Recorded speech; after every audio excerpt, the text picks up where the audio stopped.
أعوذ بالله من الشيطان الرجيم. قال إني عبد الله آتاني الكتاب وجعلني نبيا وجعلني مباركا أينما كنت وأوصاني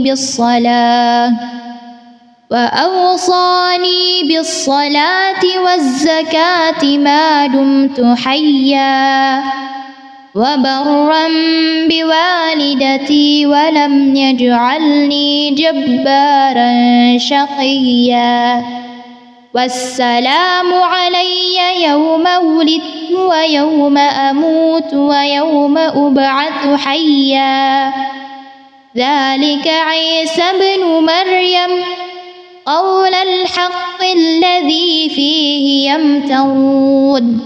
ما كان لله أن يتخذ من ولد سبحانه إذا قضى أمرا فإنما يقول له كن فيكون وإن الله ربي وربكم فاعبدوه هذا صراط مستقيم.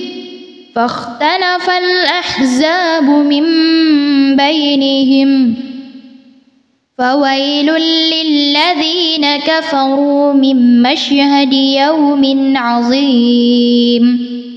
أسمع بهم وأبصر يوم يأتوننا لكن الظالمون اليوم في ضلال مبين.